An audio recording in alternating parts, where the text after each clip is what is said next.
Mais de 8 bilhões de toneladas de lixo plástico estão a transformar os nossos oceanos num gigantesco cemitério flutuante. As ondas já não trazem o cheiro do sal, mas os vestígios da nossa indiferença. Mas e se este desastre global fosse, na verdade, uma mina de recursos escondida? Hoje vamos ver como a força bruta de garras hidráulicas e a precisão de lasers transformam o lixo mais sujo do Pacífico num produto estéril e perfeito. Bem-vindos à máquina que tenta salvar o mundo. A batalha pela recuperação do nosso planeta começa num dos ambientes mais hostis que se possa imaginar, o mar aberto, onde a natureza não perdoa erros. Todos os anos, uma avalanche de mais de 20 milhões de toneladas de detritos flui para as águas, e quase 80% desse volume é plástico. Este é um material tão resistente que se recusa a morrer, capaz de suportar séculos debaixo de água, acumulando-se em zonas de lixo colossais que envenenam silenciosamente a cadeia alimentar. Para enfrentar esta maré que parece interminável, engenheiros desenharam não apenas barcos, mas verdadeiras bestas mecânicas de limpeza. Estas embarcações, posicionadas em zonas críticas como o Giro do Pacífico Norte, operam como predadores industriais. Cada navio está equipado com 2 braços mecânicos hidráulicos gigantescos que se estendem para fora, varrendo a superfície da água num padrão de leque amplo. É uma coreografia de força e eficiência, onde redes de aço e transportadores de aço inoxidável engolem garrafas plásticas e redes de pesca abandonadas. Uma única operação de limpeza pode durar entre 8 a 10 horas ininterruptas, recolhendo até 10 toneladas de uma mistura tóxica de lixo marinho. Mas a guerra contra o plástico não se trava apenas no oceano profundo. Antes mesmo de chegar ao mar, uma enorme quantidade de lixo fica presa em rios e canais, formando barreiras densas que sufocam o fluxo da água. Aqui, a estratégia muda.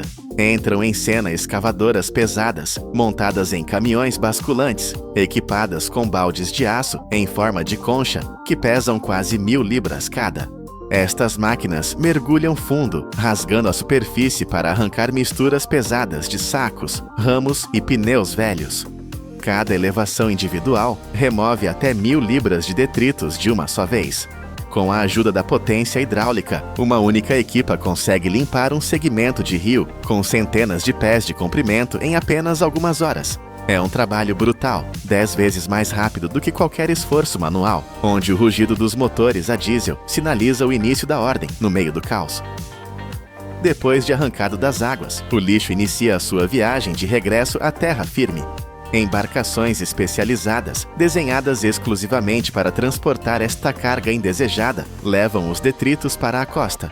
Um destes barcos compactos pode acumular cerca de 5 toneladas de material durante um turno de 8 horas. Quando chegam ao porto, transportadores hidráulicos descarregam a montanha de lixo na zona de recepção da fábrica. O que vemos aqui é uma massa confusa e suja, plásticos misturados com metais, madeira, algas marinhas e lodo orgânico. É o caos total, e o objetivo agora é separar o que tem valor do que é perigoso. Trabalhadores realizam uma inspeção rápida, removendo objetos grandes que poderiam destruir a maquinaria, como redes de aço pesadas ou pneus. O material restante é empurrado para um sistema de triagem industrial. O coração desta etapa é o tambor trommel, um cilindro rotativo gigantesco que age como um peneiro mecânico. Enquanto gira ruidosamente, ele classifica os resíduos pelo tamanho. Areia, conchas e pequenos fragmentos caem através dos buracos, enquanto as garrafas e embalagens maiores continuam a sua jornada. O fluxo residual, agora composto principalmente por plásticos e nylon, passa por uma correia de triagem manual. Aqui, a visão humana ainda é necessária para separar cada categoria, preparando o terreno para a próxima fase crítica. O plástico, o vilão desta história que estamos a tentar transformar em herói, é separado do metal e do vidro. Ele está prestes a entrar num processo de purificação radical, onde deixará de ser lixo para se tornar um recurso vital para o futuro. Agora que temos o plástico separado, enfrentamos um problema invisível, a sujidade microscópica. Estes detritos passaram meses ou anos no mar, cobertos de sal, óleo e bactérias.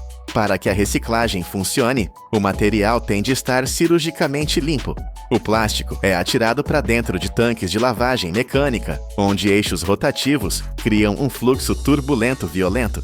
É como uma máquina de lavar roupa em esteroides, raspando a sujidade da superfície.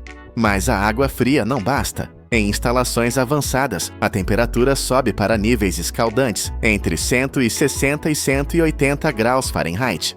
Este calor intenso, combinado com agentes de limpeza químicos, dissolve o sal e o óleo, neutralizando qualquer contaminante.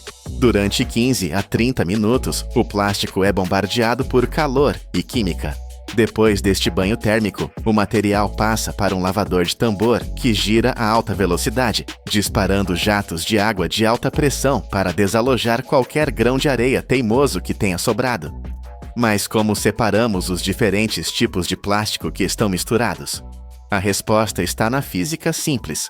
Num tanque de flutuação, a densidade decide o destino de cada fragmento. O plástico PET, usado em garrafas, afunda-se, enquanto outros tipos de plástico mais leves flutuam. É uma separação perfeita, sem a necessidade de mãos humanas. O material limpo é então seco com ar quente a 170 graus Fahrenheit, e sistemas de ozono eliminam qualquer odor orgânico residual. O cheiro do pântano e do mar desapareceu. O que resta é plástico puro, pronto para ser destruído para renascer. Chegamos a um dos momentos mais violentos e precisos de toda a operação. As garrafas, agora limpas, precisam de ser reduzidas a uma forma uniforme. Elas são alimentadas num granulador de alta velocidade, uma máquina que não conhece piedade. Dentro da câmara, centenas de lâminas de liga metálica giram a vários milhares de rotações por minuto. O som é ensurdecedor, enquanto as garrafas são fatiadas em pedaços minúsculos, chamados flocos. Numa única hora, uma destas máquinas devora entre 2.000 e 3.000 libras de plástico. O que antes era uma montanha de garrafas volumosas, transforma-se em minutos num fluxo constante de confete plástico. Esta trituração é crucial. Pedaços menores derretem mais rápido, poupando até 40% de energia nas fases seguintes. Mas, mesmo depois de toda a lavagem, ainda podem existir intrusos. Um pedaço de madeira ou um fragmento de plástico de cor errada pode arruinar tudo. É aqui que a tecnologia de ponta assume o comando. Sensores ópticos e lasers de alta velocidade examinam cada floco individualmente. Estamos a falar de uma análise feita em milésimos de segundo. Se o computador deteta uma impureza, seja um pedaço de metal microscópico ou um plástico de cor diferente, ele dispara um jato de ar comprimido com a precisão de um atirador de elite. Este tiro de ar remove apenas a partícula defeituosa do fluxo principal, sem perturbar os flocos vizinhos. Uma única unidade destas processa mais de 1.000 partículas por segundo, mantendo uma precisão superior a 95%. É o triunfo da ordem sobre o caos, garantindo que apenas o material perfeito siga em frente. Os flocos de plástico aprovados, agora perfeitamente limpos e selecionados, entram na fase de transformação de estado. Eles são despejados numa unidade de extrusão massiva, onde a temperatura sobe para uns infernais 520 graus Fahrenheit. Neste calor extremo, o plástico sólido rende-se e liquefaz-se, transformando-se numa pasta viscosa e brilhante. Um parafuso rotativo gigante empurra esta lava plástica para a frente, forçando-a a passar por telas de metal ultra finas que capturam qualquer contaminação final que tenha escapado aos lasers. O plástico purificado é então cortado debaixo de água em milhões de pequenos grânulos, chamados pellets. Estes grânulos são a semente da nova vida do plástico. Mas ainda não temos uma garrafa. Temos de criar o embrião. Os pellets são reaquecidos a 480 graus Fahrenheit e injetados em moldes de aço. O resultado não é uma garrafa grande, mas sim uma pré-forma. Um pequeno tubo de paredes grossas, parecido com um tubo de ensaio, que já tem a rosca para a tampa. Esta forma compacta é genial. Permite transportar milhões de futuras garrafas num espaço reduzido, prontas para serem sopradas no seu destino final. Estas pré-formas são robustas, desenhadas para aguentar o stress da próxima e última etapa da metamorfose. Esta é a fase mágica, onde a pequena pré-forma se torna no produto que todos reconhecemos. As pré-formas são aquecidas novamente até ficarem macias e flexíveis, como borracha quente. Elas entram na máquina de moldagem por sopro, onde a física faz o seu espetáculo. Ar comprimido de alta pressão é injetado violentamente dentro do tubo quente. O plástico estica-se instantaneamente, expandindo-se 4 a 5 vezes o seu tamanho original, pressionando-se contra as paredes frias do molde de metal. Em meros segundos, o que era um pequeno tubo transforma-se numa garrafa perfeita. As linhas de produção modernas cospem milhares dessas garrafas num piscar de olhos, com uma taxa de defeito quase nula. Mas a velocidade não significa descuido. Assim que a garrafa sai do molde, ainda quente e vulnerável, ela passa por uma câmara de arrefecimento rápido para bloquear a sua forma. E então, o teste final. Lasers e câmaras de alta resolução varrem cada milímetro da garrafa. Eles procuram microfissuras, bolhas de ar ou qualquer imperfeição na espessura da parede. Para garrafas que vão conter bebidas, testes químicos adicionais garantem que não há resíduos nocivos. Apenas as garrafas que passam por este escrutínio militar são empilhadas por robôs, que organizam milhares de unidades com precisão milimétrica em paletes prontas para envio. Começamos esta jornada com uma imagem desoladora. 8 bilhões de toneladas de lixo a sufocar a vida nos oceanos. Parecia o fim da linha, mas agora, diante dos nossos olhos, vemos filas infinitas de garrafas cintilantes, estéreis e perfeitas, prontas para voltar às nossas mãos. O que era lixo tóxico no giro do Pacífico foi purificado pelo fogo, pela água e pela luz laser, renascendo como um recurso valioso. Esta fábrica não produz apenas plástico, ela produz esperança. Ela prova que, com engenharia suficiente e vontade de ferro, podemos fechar o ciclo e transformar os nossos maiores erros em soluções sustentáveis. O oceano respira um pouco melhor hoje e nós aprendemos que, na indústria moderna, nada se perde, tudo se transforma. Se a Califórnia fosse um país, seria a 5ª maior economia do mundo, com uma riqueza de 3,5 trilhões de dólares. Mas este gigante de concreto e agricultura enfrenta um inimigo silencioso e mortal, a pior seca dos últimos 1.200 anos. Com os rios secando e a neve das montanhas desaparecendo, a engenharia propõe o impossível: transformar o Oceano Pacífico em água potável. Hoje, veremos como a pressão extrema e a tecnologia de ponta estão revertendo a natureza para salvar um estado inteiro. Para entender por que estamos construindo máquinas colossais à beira-mar, precisamos primeiro sentir o calor da terra. A Califórnia não é apenas praias e celebridades, é o motor agrícola que alimenta a América. 1/3 de todos os vegetais e 2/3 das frutas e nozes dos Estados Unidos nascem aqui. Mas esse milagre verde no meio do semiárido tem um custo devastador. A agricultura consome 80% de toda a água usada no estado. É uma conta que a natureza não consegue mais pagar. Historicamente, a Califórnia confiava na Serra Nevada, uma muralha de montanhas que acumulava neve no inverno e a liberava como água fresca no verão. Mas esse ciclo natural colapsou. A neve diminuiu drasticamente e reservatórios vitais como Shasta e Oroville atingiram níveis críticos de 40%. A terra fértil começou a rachar, transformando-se em poeira vermelha. A humanidade não podia esperar pela chuva. A única saída era olhar para o oeste, para o vasto e salgado Oceano Pacífico.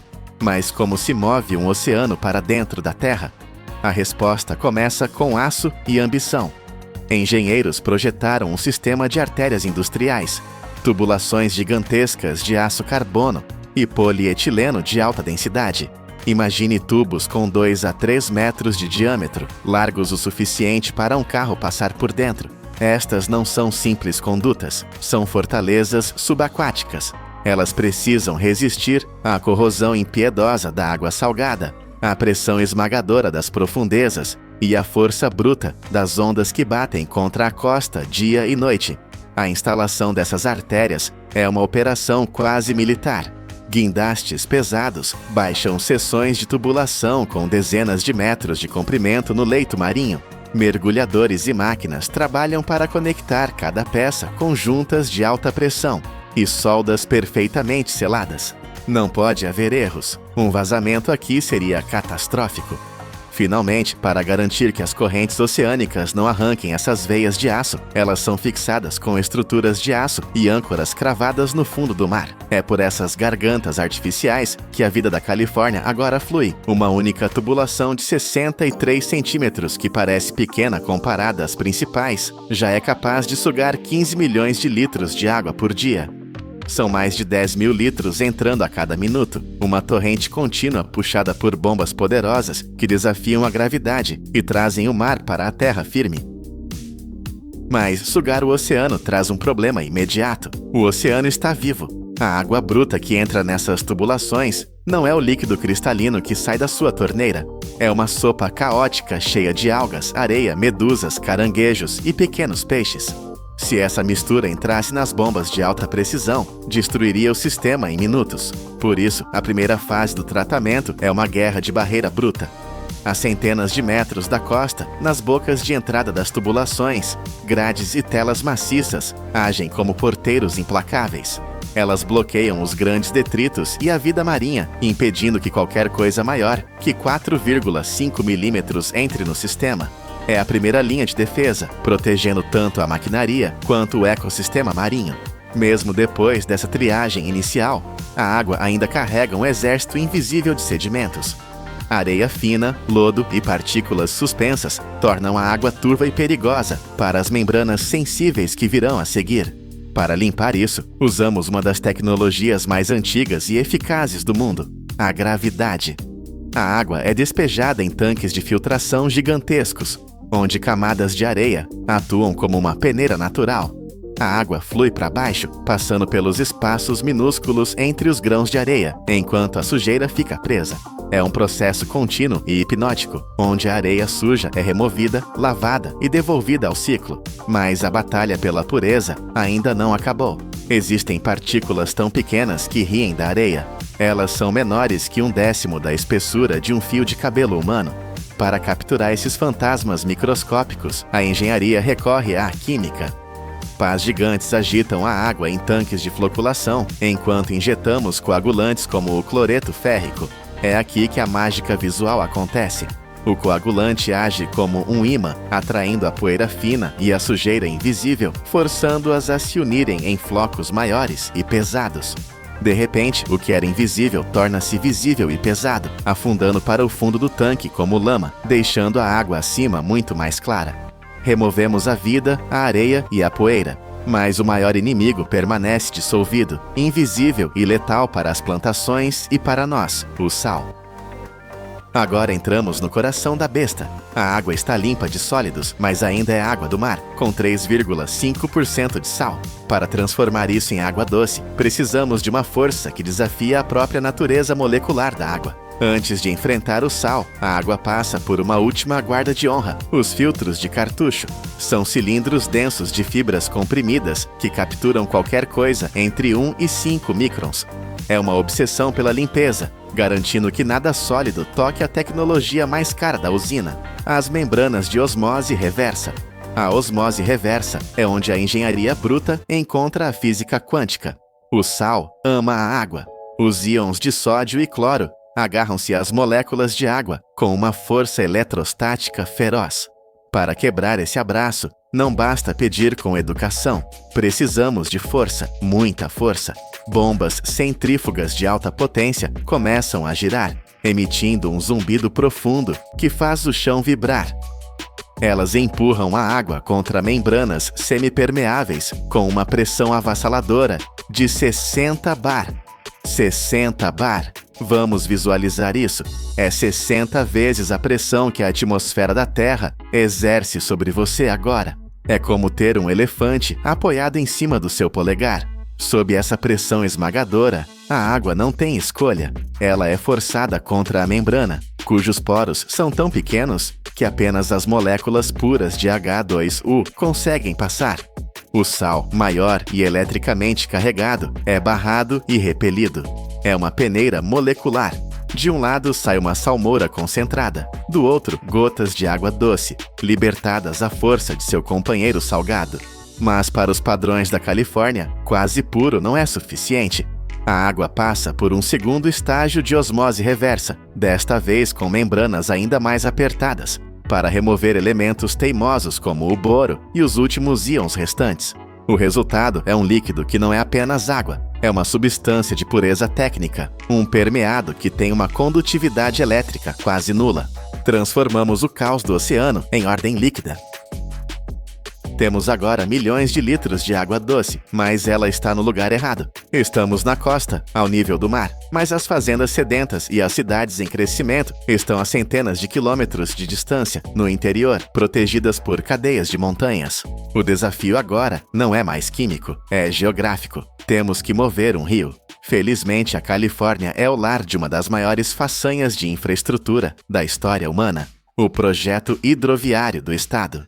Imagine um rio artificial de concreto, o Aqueduto da Califórnia, estendendo-se por quase 700 quilômetros. Ele corta o deserto como uma cicatriz azul, levando a água das montanhas do norte para o sul árido. Agora conectamos nossa água do mar dessalinizada a essa rede vascular existente, mas há um obstáculo titânico no caminho: as montanhas Tehachapi. A água não sobe montanhas sozinha. Para superar isso, os engenheiros construíram a estação de bombeamento Edmonston, a mais potente do seu tipo no mundo. Aqui, motores elétricos gigantescos, cada um do tamanho de uma casa, rugem para empurrar milhares de toneladas de água montanha acima. Eles elevam a coluna de água a mais de 600 metros de altura vertical em um único impulso. É o equivalente a bombear um rio inteiro para o topo do 150º andar de um arranha-céu. O consumo de energia é alucinante, custando bilhões de dólares, mas é o preço da sobrevivência. Essa água, uma mistura de neve derretida e oceano processado, flui então por gravidade para o Vale Central, transformando o deserto em pomares de amêndoas e campos de alface que alimentam a nação. Mas bombear a água do mar e transportá-la por montanhas é caro. E se houvesse uma fonte de água mais próxima, correndo bem debaixo dos nossos pés? A Califórnia decidiu que na guerra contra a seca não existe desperdício, apenas recursos mal aproveitados. Entramos agora no mundo do reciclo de águas residuais, onde transformamos o esgoto em água potável. Pode parecer chocante, mas é a fronteira final da eficiência. Tudo começa nos esgotos escuros da cidade.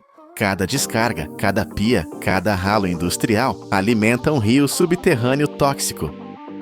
Quando esse fluxo chega à estação de tratamento, é um pesadelo de detritos, papel, plástico, galhos, areia e lodo.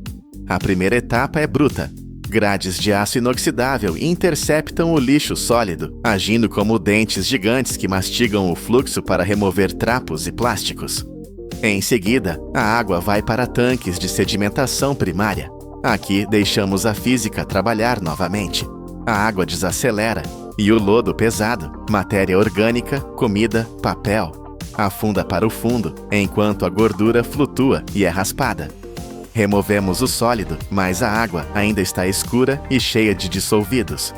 É hora de chamar a natureza para a luta.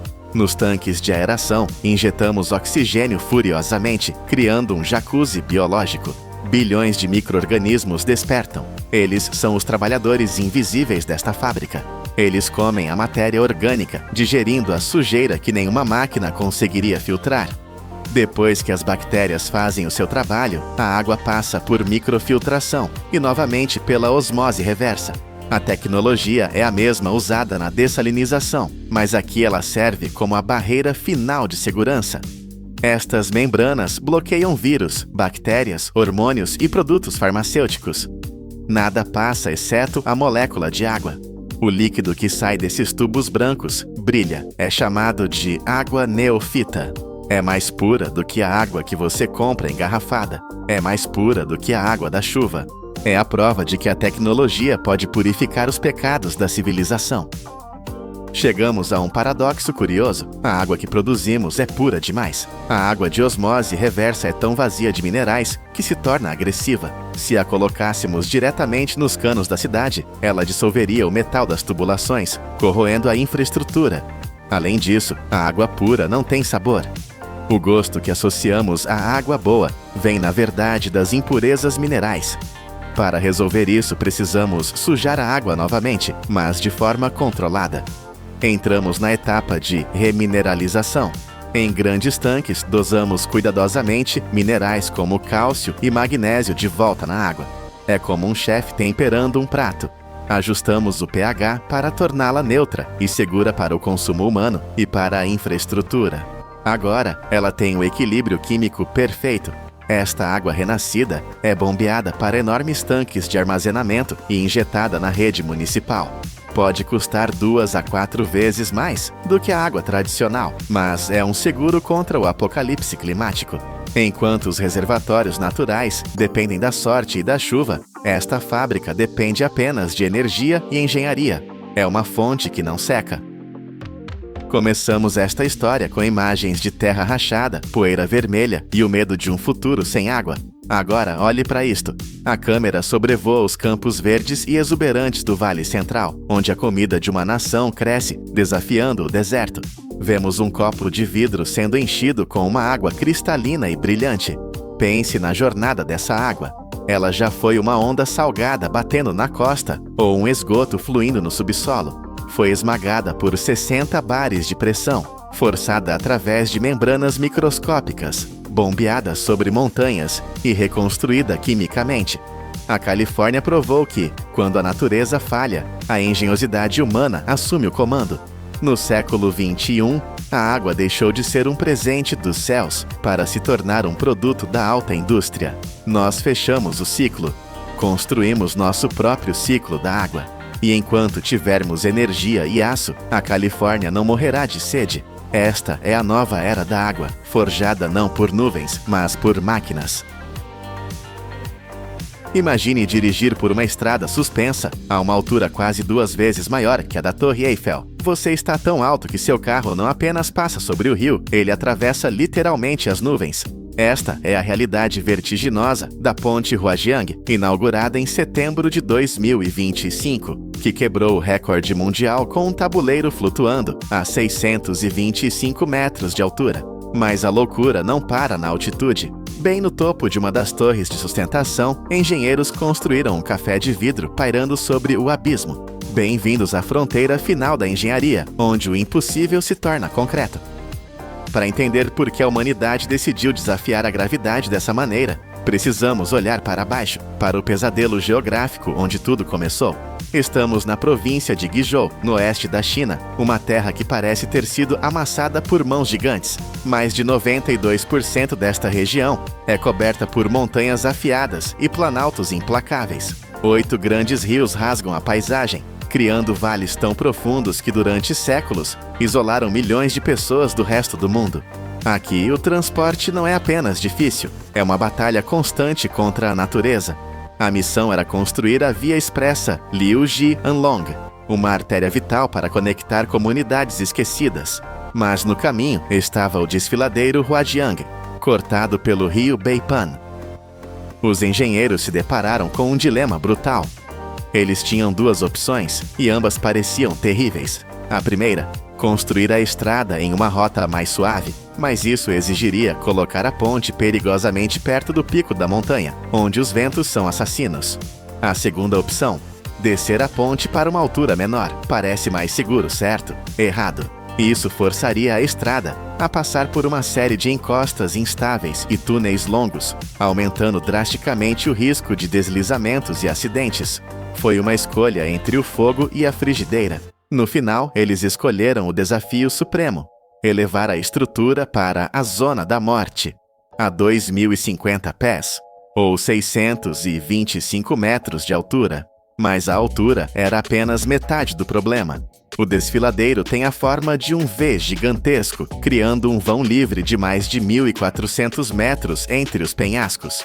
Nesta escala monstruosa, as regras normais da engenharia param de funcionar. A ponte de viga rígida mais alta do mundo colapsaria sob o próprio peso. A ponte em arco mais longa não alcançaria o outro lado. Até mesmo as maiores pontes estaiadas não teriam força muscular suficiente para cruzar esse vazio. Só restava uma solução: uma ponte pêncil de vão ultra-longo, uma fita de aço e concreto pendurada no céu. A teoria é simples: levante 2 torres, jogue 2 cabos e pendure a estrada. Mas na prática, quando se está construindo uma estrutura da altura do edifício mais alto do mundo, em um terreno que rejeita a presença humana, nada é simples. Antes de podermos tocar o céu, precisávamos garantir que a ponte não fosse arrancada da terra. A fundação apresentou o primeiro desafio mortal. O solo aqui não é sólido, é rocha desgastada, cheia de rachaduras invisíveis e águas subterrâneas traiçoeiras. Um erro de cálculo aqui, e a torre poderia deslizar para o abismo. A resposta dos engenheiros foi força bruta, combinada com precisão cirúrgica. Eles cravaram 24 estacas de concreto maciço profundamente no ventre da terra, reforçadas com aço projetado para resistir a terremotos. Eles não apenas construíram sobre a rocha, eles costuraram a torre na montanha. Mais uma ponte pêncil vive e morre por suas âncoras. Pense nelas como os músculos que seguram a corda em um cabo de guerra titânico. Essas âncoras precisam suportar a tensão de milhares de toneladas, puxando constantemente para o centro do vale. No lado de Zhenfeng, a solução foi massa pura. Eles construíram uma âncora de gravidade. Um bloco de concreto colossal com um volume de 164 mil metros cúbicos. Para você ter uma ideia do tamanho, isso é concreto suficiente para encher dezenas de piscinas olímpicas. Tudo compactado em um único cubo inamovível na encosta da montanha. No entanto, do outro lado, em Guanling, a natureza jogou uma curva. Havia uma montanha íngreme atrás da torre, mas quase nenhum terreno plano para construir um bloco de concreto gigante. O espaço era inexistente. Se eles não podiam construir sobre a montanha, eles construiriam dentro dela. Os engenheiros optaram por uma âncora de túnel. Eles escavaram profundamente na rocha viva e fixaram os cabos diretamente no esqueleto da montanha. Em vez de lutar contra a geologia, eles a usaram como aliada, transferindo a tensão insana dos cabos para a própria massa do planeta. Foi uma solução genial que economizou espaço e aumentou a estabilidade de todo o sistema. Com as fundações travadas, começou a ascensão dos titãs. As 2 torres principais começaram a subir, degrau por degrau, em direção às nuvens.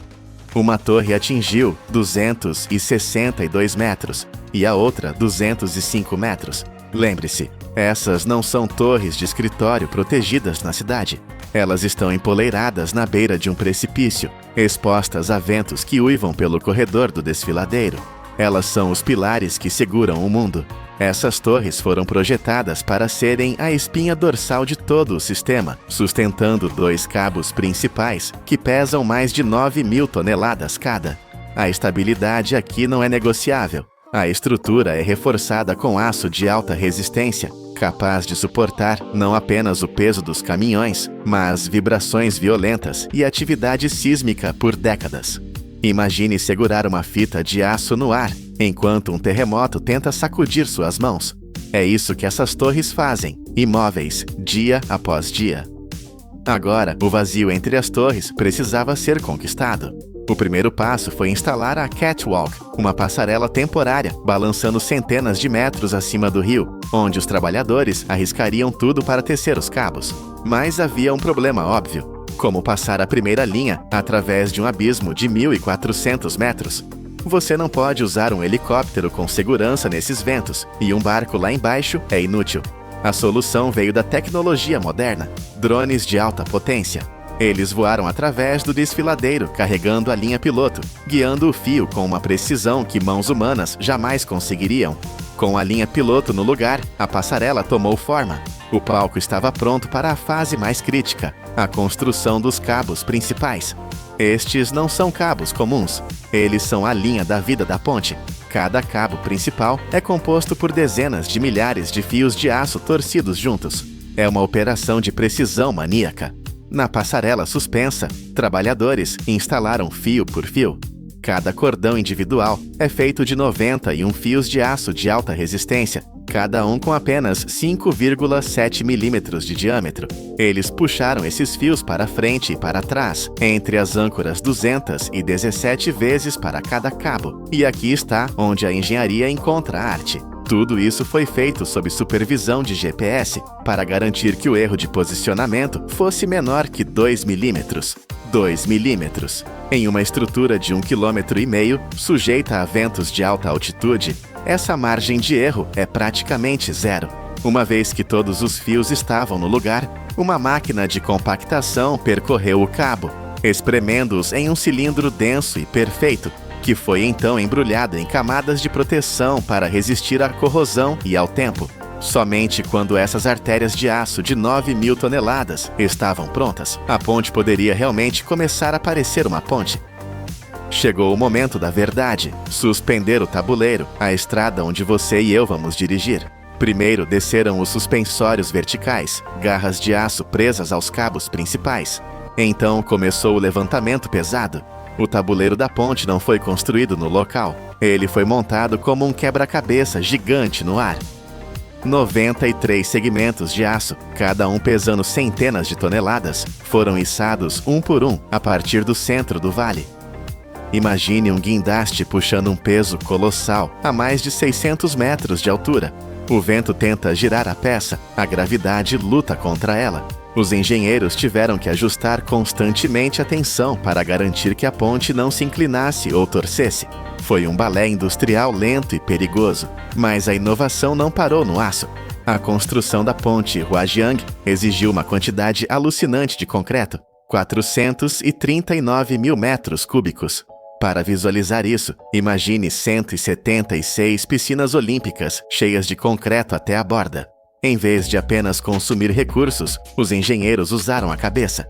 Eles pegaram a rocha residual escavada das montanhas, lixo industrial basicamente, e a trituraram em um pó mineral verde de alta performance.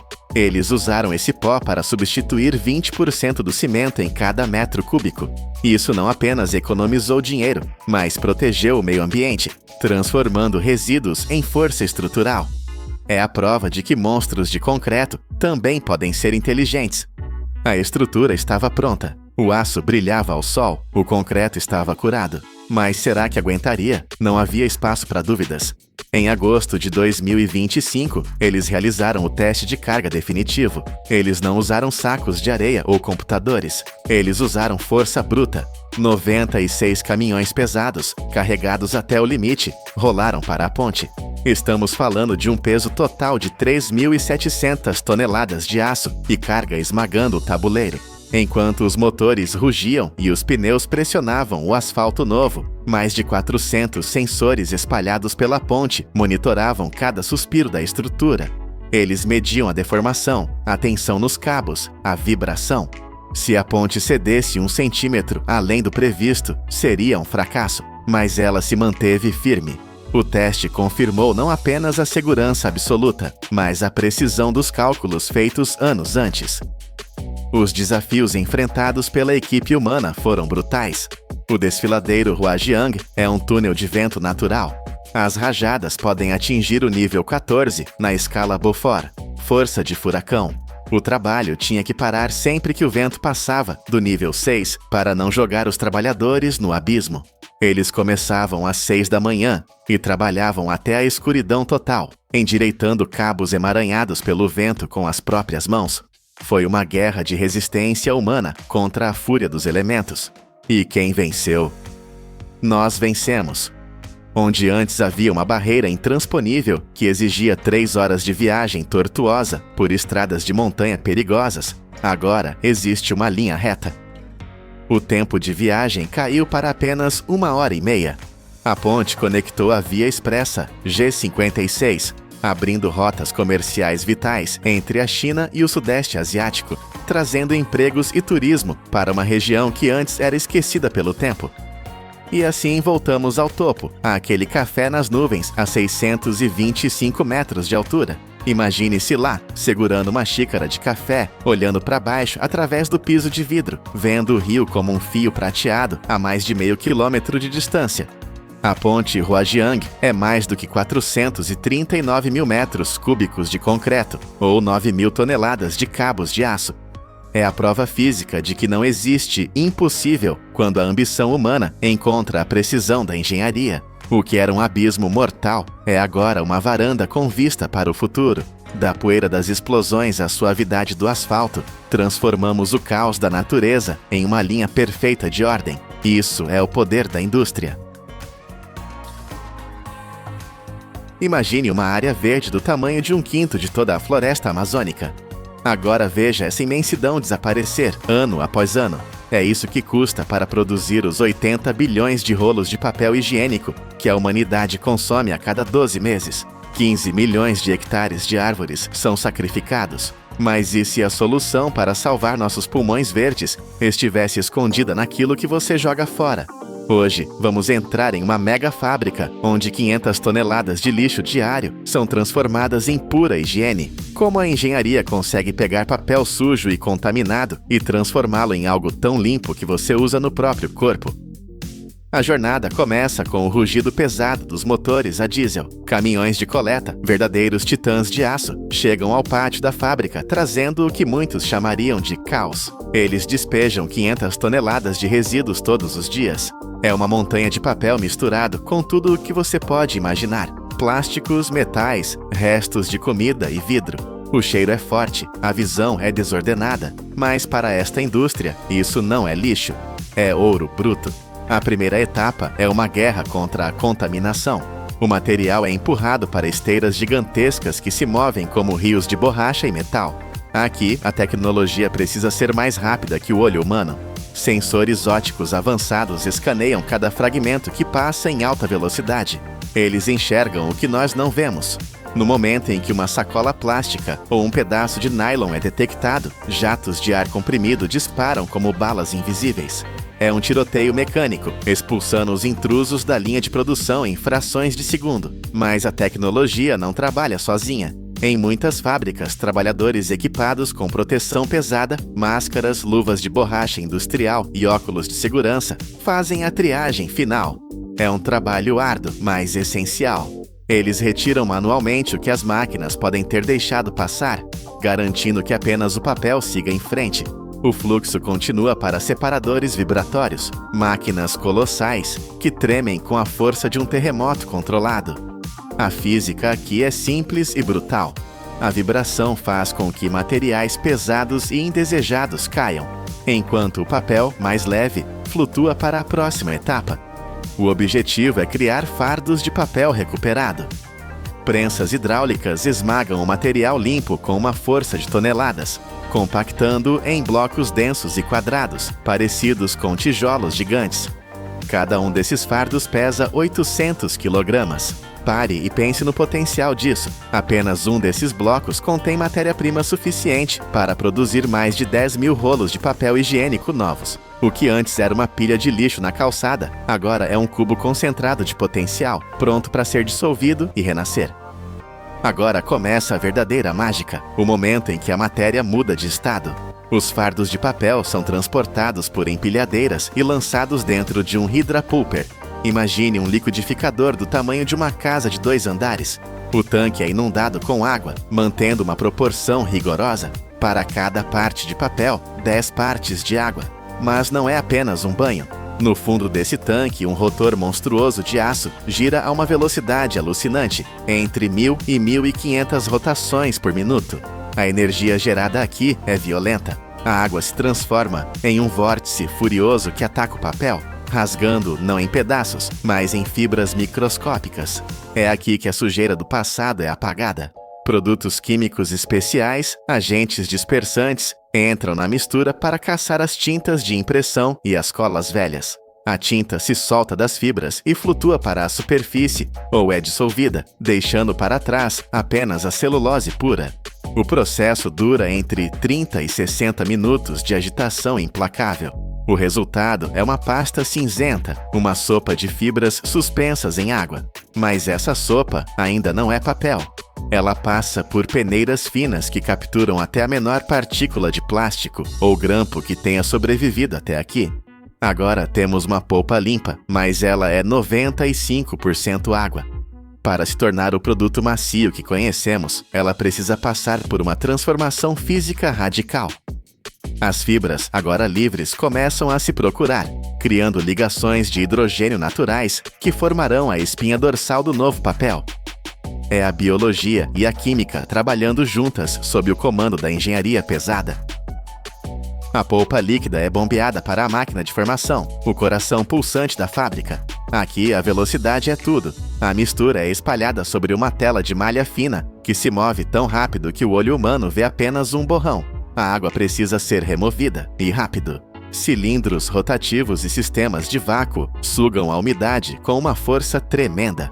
A gravidade e a sucção trabalham juntas para drenar a água, deixando para trás uma teia úmida de fibras. Mas a folha ainda é frágil. Ela entra na zona de prensagem, onde rolos de aço gigantescos esmagam o papel recém-nascido. A pressão é calibrada com precisão milimétrica. O objetivo não é apenas secar, mas definir a espessura. Estamos falando de uma precisão que beira o impossível. A folha final terá entre 15 e 20 microns de espessura. Isso é mais fino que um fio de cabelo, mais fino que uma partícula de poeira. Em seguida, o papel adere a um cilindro de secagem aquecido a vapor, muitas vezes chamado de Yankee Dryer. O calor é intenso, evaporando a água restante em um piscar de olhos. Em segundos, o que era um líquido cinzento se torna uma folha branca, seca e contínua. O papel voa através da máquina, passando por rolos de calandragem que polem a superfície, dando aquele toque suave que os consumidores exigem. No final desta linha, o papel é enrolado em bobinas jumbo. Estes não são rolos comuns. Eles têm mais de 1 metro de diâmetro e pesam toneladas. Cada bobina contém quilômetros de papel contínuo, uma reserva massiva de material esperando para ser cortada.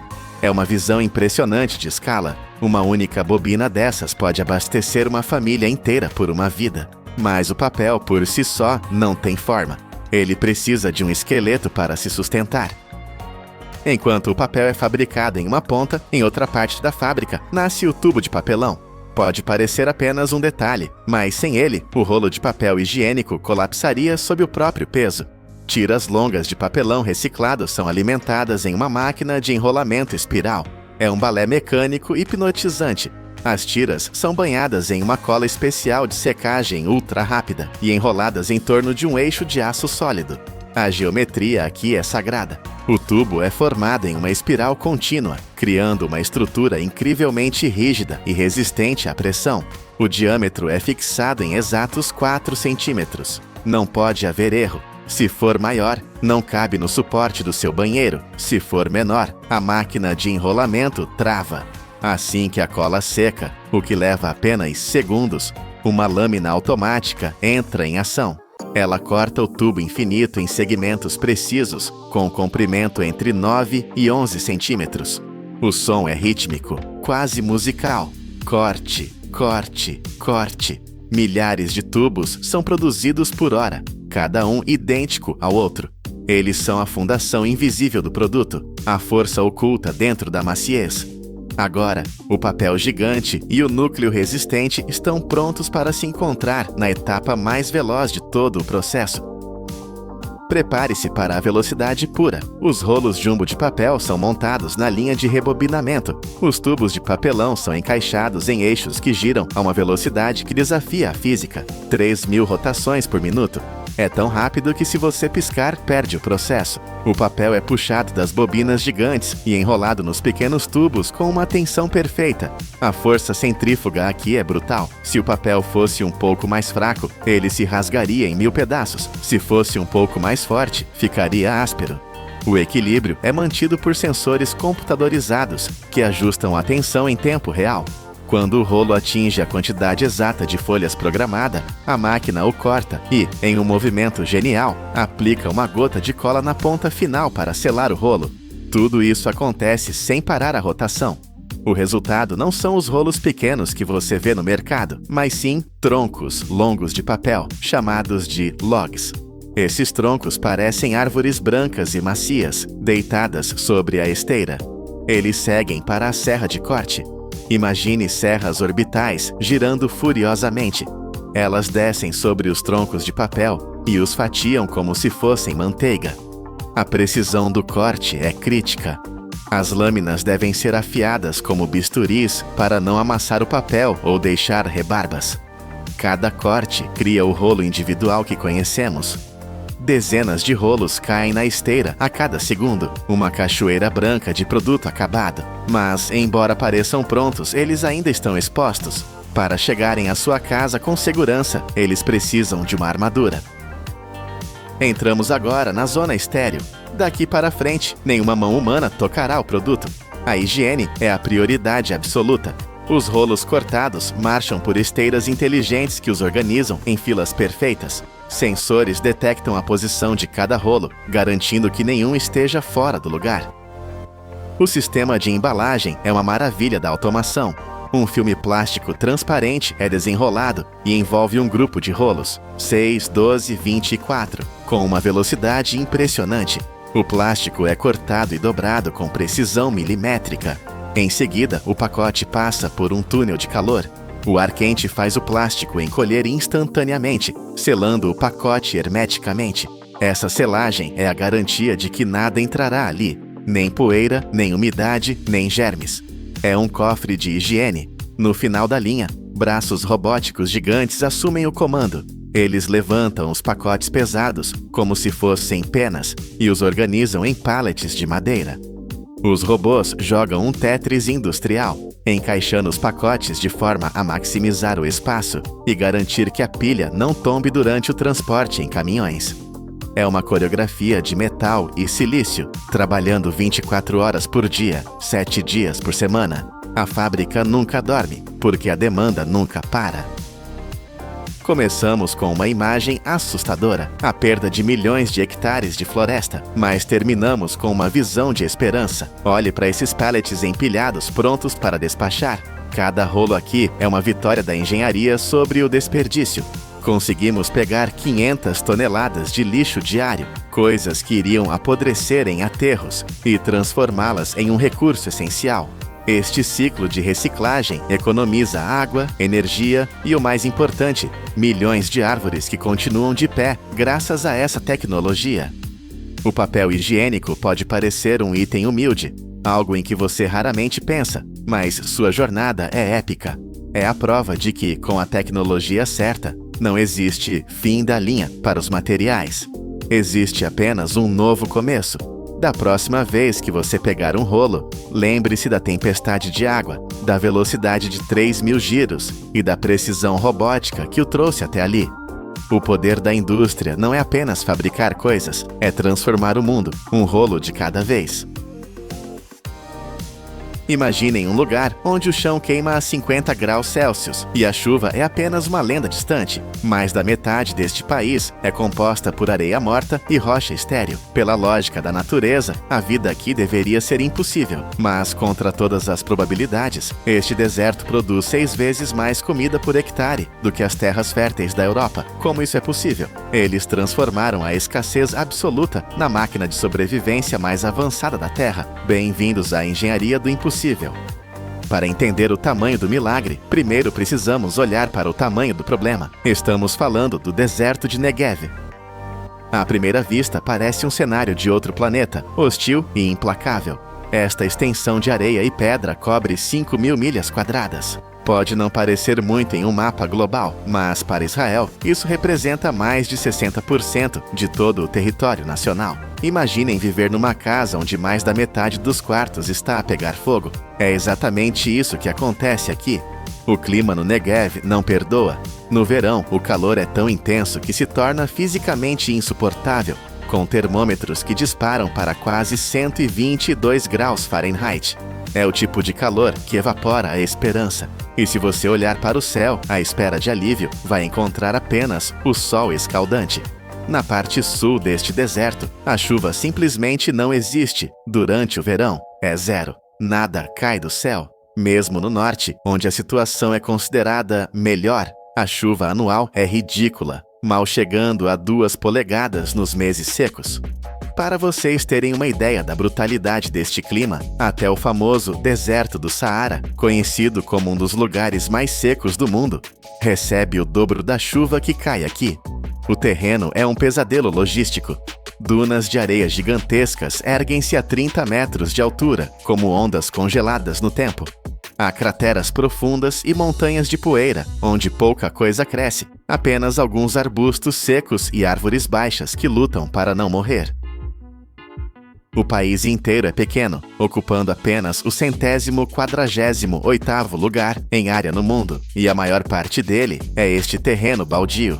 A maioria das nações olharia para este mapa e veria uma causa perdida. Mas aqui, a sobrevivência não é uma opção, é um mandato. Para transformar este inferno geológico num lar, os engenheiros tiveram de fazer algo radical. Tiveram de construir um sistema circulatório artificial para um país inteiro. A solução começou com uma das obras de canalização mais ambiciosas da história moderna. Se a água não vai ao deserto, o homem leva ao deserto a água. Foi assim que nasceu o Sistema Nacional de Abastecimento. Não são apenas canos, é uma artéria de vida feita de aço e concreto que percorre 80 milhas de norte a sul. Esta mega estrutura é composta por tubos gigantescos onde caberia um carro, canais abertos, túneis escavados através de montanhas e reservatórios estratégicos. A potência disto é titânica. As estações de bombeamento empurram 19 milhões de galões de água a cada hora. Isso são 449 milhões de galões por dia, viajando contra a gravidade e a distância para chegar onde ninguém acreditava ser possível.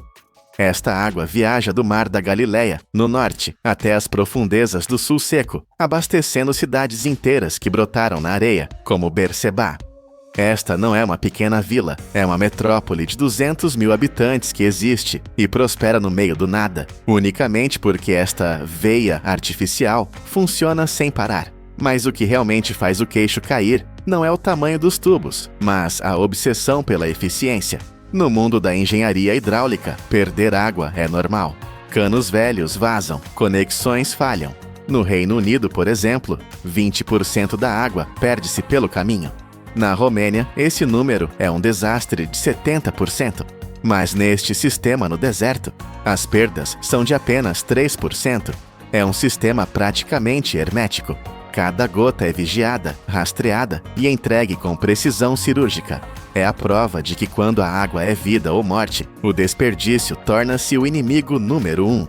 Contudo, bombear água do norte não foi suficiente. As fontes naturais começaram a secar.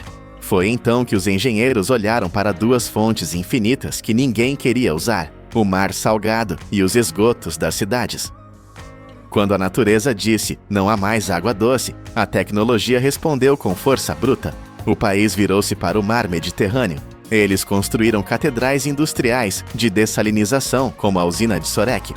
Estas fábricas operam numa escala que desafia a imaginação. A capacidade de produção destas usinas começa em 23 bilhões de galões e chega a 39 bilhões na estação mais avançada. Estamos a falar de transformar o oceano em água potável numa escala massiva. O governo investiu 250 milhões de dólares apenas para ligar estas fábricas à rede nacional. Agora, quando você abre uma torneira no deserto, é muito provável que esteja a beber o mar. Mas a verdadeira revolução, aquela que parece ficção científica, está no esgoto. Pensem na água que sai do chuveiro, da máquina de lavar, da sanita. Na maioria do mundo, isso é lixo tóxico. Nos Estados Unidos, menos de 10% dessa água é reutilizada. Aqui, no meio do deserto, eles alcançaram um número que choca qualquer especialista. 87% de toda a água de esgoto é recolhida e purificada. É um número quase perfeito. Existem 67 grandes estações de processamento espalhadas pelo país. A maior delas, Shafdan, perto de Tel Aviv, trata 97 milhões de galões de esgoto por dia. E para onde vai essa água? Ela não é despejada no mar. Ela é bombeada de volta para o deserto. Através de uma rede separada de tubos, esta água reciclada é enviada para o sul e é responsável pela irrigação de 60% de todas as áreas verdes do Negev. O que era lixo numa cidade torna-se a salvação de uma floresta a quilômetros de distância. É um ciclo fechado onde nada se perde. E com esta água ressuscitada, eles decidiram fazer algo ainda mais audacioso: parar o movimento da própria terra. A água reciclada tornou-se a munição numa guerra contra a erosão. O deserto não é estático, ele move-se. As dunas avançam, engolindo tudo no caminho. Para parar a areia, o homem decidiu construir uma muralha, mas não de pedra, e sim de madeira. Esta é a floresta de Yatir. Não é uma floresta que nasceu sozinha. Foi plantada à mão, árvore por árvore, num esforço hercúleo. Esta mancha verde cobre 11 milhas quadradas na borda do deserto. É a maior floresta plantada da história do país, contendo uns incríveis 4 milhões de árvores. Se os humanos não tivessem intervindo, aqui haveria apenas arbustos baixos e poeira. Agora, 90% desta área é coberta por pinheiros de Alepo, uma árvore guerreira capaz de aguentar o clima seco. Mas por que gastar tanta água e esforço para ter árvores no deserto? Não é apenas para fazer sombra. Esta floresta é uma máquina biológica. Durante 15 anos de estudos, os cientistas descobriram que estas árvores absorvem tanto carbono da atmosfera quanto as florestas tropicais úmidas. Elas funcionam como uma armadilha gigante para o carbono, ajudando a limpar o ar do planeta. Além disso, as raízes seguram o solo e impedem que o deserto avance para o norte. É uma barreira viva. No entanto, a natureza luta sempre de volta. É uma batalha constante. As secas extremas da última década mataram entre 5% e 10% da floresta. Ovelhas e cabras tentam comer as mudas jovens, mas a floresta permanece lá há 60 anos, como um monumento à teimosia humana.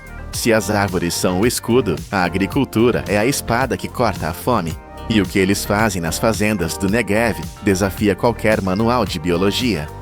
Vamos falar de comida.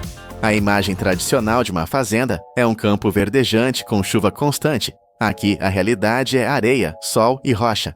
Mas os números de produção são assustadores de tão altos. Graças à tecnologia, a eficiência aqui humilha o resto do mundo.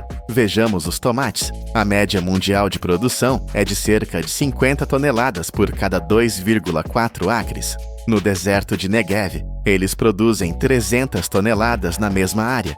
Isso é 6 vezes mais comida no mesmo espaço. A história repete-se com as frutas cítricas. Enquanto a Europa produz 21 toneladas, aqui eles extraem 262 toneladas da terra seca. Eles cultivam de tudo: girassóis, melões, amêndoas e até algodão. Uma das plantas que mais bebe água no mundo. Como? A resposta está debaixo da terra. A irrigação por gotejamento. Inventada aqui na década de 1950, esta técnica não desperdiça água inundando o campo. Ela entrega a água, gota a gota, diretamente na raiz da planta. Nenhuma gota toca na areia quente onde evaporaria. Mas o exemplo mais alucinante, aquele que faz você questionar a realidade, são os peixes. Sim, você ouviu bem. Eles têm fazendas de peixes no meio das dunas. Os geólogos descobriram aquíferos profundos, a 30 metros abaixo do solo, cheios de água salobra e quente, a cerca de 104 graus Fahrenheit. Essa água é inútil para beber, mas é perfeita para peixes tropicais como o barramundi. Estas fazendas produzem 2.000 toneladas de peixe por ano no meio do deserto. E a genialidade não para aí. A água onde os peixes nadam fica cheia de resíduos orgânicos dos animais. Em vez de filtrar e jogar fora, eles usam essa água suja, que na verdade é um fertilizante superpotente para regar olivais vizinhos. A árvore limpa a água, o peixe alimenta a árvore. É um sistema de ciclo fechado perfeito. Nada se perde. Mas para manter todas estas bombas, filtros e dessalinizadores a funcionar, é preciso uma quantidade colossal de energia. Felizmente, o deserto tem um recurso que nunca acaba: o sol. A solução para a energia ergue-se do chão do deserto, como algo saído de um filme de ficção científica. Estamos a olhar para a central solar de Ashalim. Esqueçam os painéis solares comuns que vocês veem nos telhados. Isto aqui é energia solar em esteroides.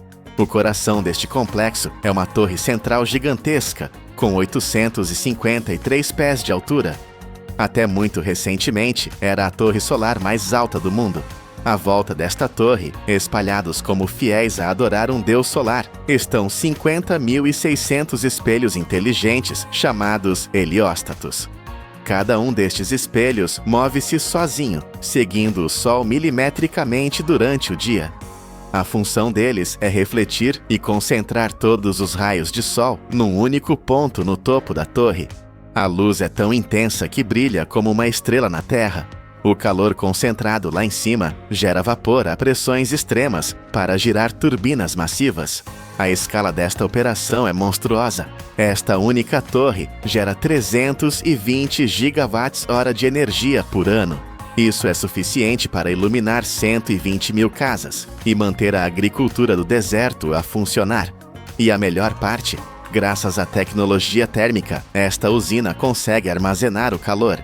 Isso significa que ela continua a gerar eletricidade a plena potência por mais 4 horas e meia depois do pôr do sol.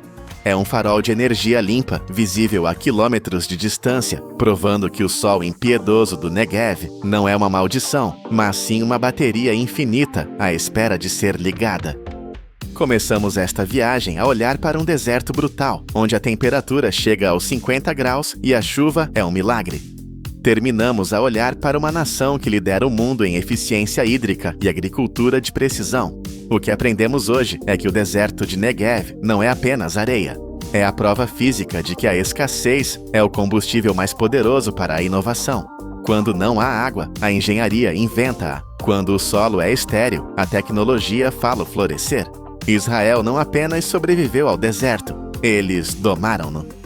Se a humanidade consegue transformar areia morta em florestas e fazendas de peixes, que outros limites impossíveis estamos prontos para quebrar? A resposta está na próxima fronteira que a indústria decidir conquistar. Obrigado por assistir ao Poder da Indústria. Todos os anos, os Estados Unidos constroem mais de 40 mil quilômetros de novas estradas. Isso é o suficiente para dar uma volta completa na Terra. Mas o dado chocante é que 30% dessas rodovias não são de asfalto, mas de concreto maciço, feito para durar 34 anos sob o peso de caminhões gigantes. Como é possível transformar uma mistura líquida e instável em uma rocha artificial que dura o dobro do asfalto? A resposta está em uma máquina que funciona como uma impressora 3D colossal, valendo $300 mil. A jornada para criar essa estrada indestrutível começa muito antes de o primeiro caminhão de concreto chegar. Começa com uma cirurgia na própria paisagem.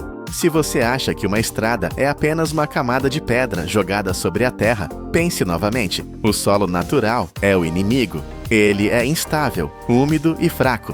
Por isso, engenheiros escaneiam o terreno como médicos, decidindo exatamente quanta terra deve ser removida ou adicionada.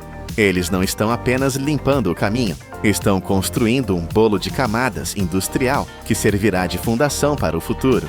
Primeiro, tratores gigantes rasgam a vegetação e nivelam o leito da estrada.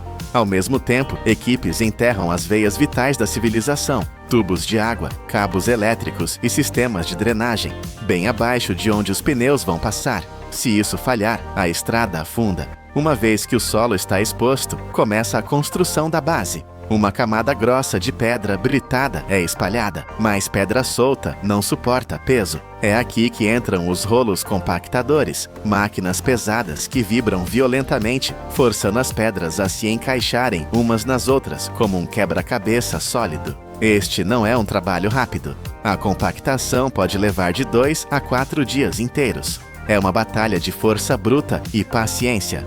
Caminhões-pipa dirigem à frente dos rolos, pulverizando a quantidade exata de água para ajudar a terra e a pedra a se unirem. Se estiver muito seco, esfarela. Se estiver muito úmido, vira lama. Técnicos monitoram tudo com sensores a laser e medidores de vibração. Eles buscam a perfeição invisível. Apenas quando o chão está tão duro quanto o próprio concreto que virá depois, a equipe recebe o sinal verde. A terra foi domada. Agora ela está pronta para receber a carga. Mas o material que vai cobrir essa base está sendo preparado a quilômetros de distância, em um lugar que parece mais um laboratório químico gigante do que uma construção. Bem-vindos à usina de dosagem. Aqui a precisão é a lei. O concreto para uma superestrada não é feito a olho. É uma receita química rigorosa. Silos gigantes de aço armazenam montanhas de areia fina, cascalho e pedra britada, mantendo cada tipo separado em compartimentos isolados. Nada se mistura até o momento certo. O processo é totalmente automatizado. Balanças industriais pesam cada grão de areia e cada pedra antes de liberá-los para a mistura. Não há margem para erro. 1 quilo a mais ou a menos pode mudar a resistência da estrada daqui a 10 anos. Depois dos sólidos, vem a química líquida. A água não é apenas jogada no misturador. Ela é medida por sistemas de pesagem independentes e injetada com alta pressão. E não é só água. Aditivos químicos poderosos, como superplastificantes, são dosados com precisão de miligramas. Esses líquidos são o segredo que permite ao concreto fluir como um líquido agora, mas se tornar duro como diamante depois. Tudo isso cai em um misturador de eixo duplo ou de panela, máquinas brutais projetadas para agitar toneladas de material em segundos. O barulho é ensurdecedor, o pó sobe, e em instantes a mistura se torna uma massa cinza e homogênea. É concreto fresco, de alta performance, pronto para a guerra contra o peso e o tempo. Mas assim que a mistura sai da usina, um relógio invisível começa a contar. O concreto é um material que morre rápido. A logística aqui é uma questão de vida ou morte para o projeto. O concreto tem uma vida útil extremamente curta. Em média, os motoristas têm apenas 1 a 2 horas para tirar essa carga do caminhão antes que ela comece a endurecer. Se o caminhão quebrar ou ficar preso no trânsito, a carga de concreto vira um bloco de pedra inútil dentro do tambor, destruindo o equipamento. É uma bomba relógio de cimento. Por isso, os tambores dos caminhões nunca param de girar. Eles rodam continuamente durante todo o trajeto para impedir que os materiais se separem ou endureçam antes da hora. Em grandes projetos de rodovias, isso se transforma em um balé logístico. Uma fila de caminhões é organizada em rotação perfeita. Um descarrega, um chega e outros aguardam na fila. O fluxo não pode parar. Se houver uma pausa, cria-se uma junta fria, um ponto fraco na estrada onde o concreto velho não se une ao novo. Quando o caminhão chega ao local, ele não despeja a carga no chão.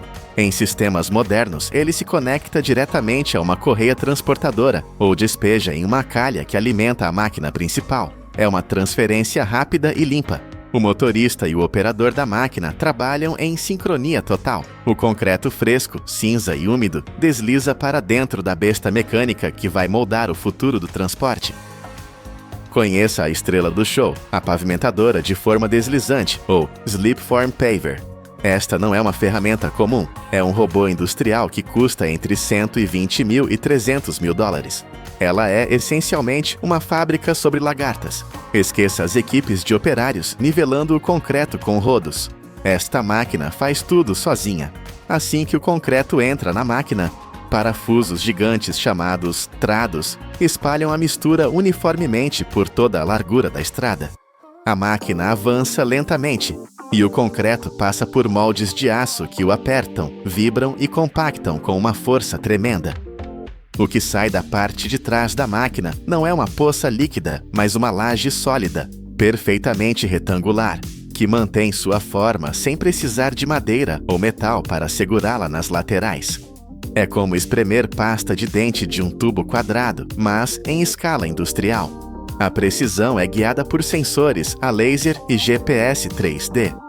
Eles garantem que a estrada seja plana, sem lombadas ou buracos, com uma precisão milimétrica. A máquina não apenas nivela, ela constrói a estrutura interna da estrada.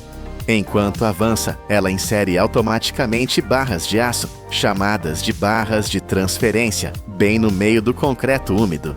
O robô faz isso sem parar, atirando o aço para dentro da massa cinza. Essas barras são cruciais. Elas seguram as placas de concreto juntas, permitindo que transfiram o peso dos caminhões de uma placa para a outra sem quebrar. Graças a essa automação, a equipe pode construir de 3 a 5 quilômetros de estrada em um único dia. O resultado é uma fita cinza perfeita, monolítica e sem emendas, estendendo-se até o horizonte. Mas a perfeição visual esconde um perigo físico. O concreto vai encolher à medida que seca. Se os engenheiros não agirem rápido, essa laje perfeita vai se rasgar sozinha. A química não para. Imediatamente após a máquina passar, um líquido de cura é pulverizado sobre a superfície, selando a umidade dentro do concreto. Sem isso, a água evaporaria muito rápido sob o sol, e a superfície racharia como terra seca no deserto. Mas isso não é suficiente. O concreto é duro, mas frágil à tensão. Conforme ele endurece e a temperatura muda do dia para a noite, ele quer se mover. Se ele não puder se mover, ele quebra. Então, os engenheiros fazem algo que parece loucura. Eles cortam a estrada nova. Algumas horas depois da pavimentação, operários com serras de diamante fazem cortes precisos a cada poucos metros. Essas são as juntas de expansão. Eles estão basicamente dizendo ao concreto: se você for rachar, rache aqui, nesta linha reta que nós fizemos. É uma destruição controlada para evitar o caos, mas um corte aberto é um convite para o desastre. Água e sujeira poderiam entrar ali e destruir a base.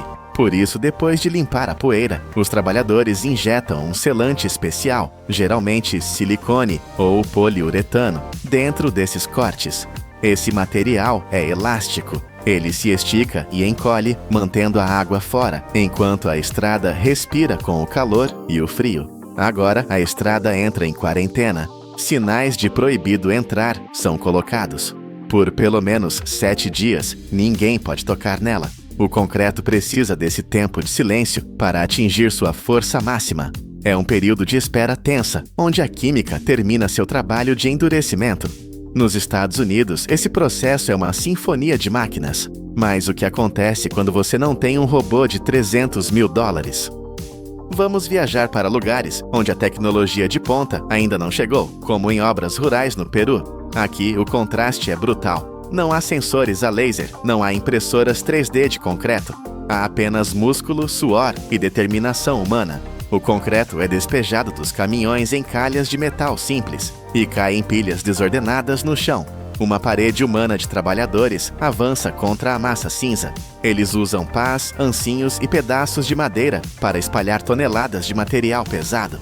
É uma corrida exaustiva contra o tempo, pois o concreto endurece aqui tão rápido quanto nos Estados Unidos. Sem os vibradores automáticos da máquina gigante, homens usam vibradores manuais, mergulhando-os no concreto para tentar tirar as bolhas de ar uma a uma. Para alisar a superfície, não há moldes deslizantes perfeitos. Homens trabalham de joelhos, usando desempenadeiras de aço manuais, confiando apenas no olho e na experiência para deixar tudo plano. É um trabalho artístico, difícil e fisicamente punitivo. A qualidade aqui depende do cansaço do braço do trabalhador, não da calibração de um sensor.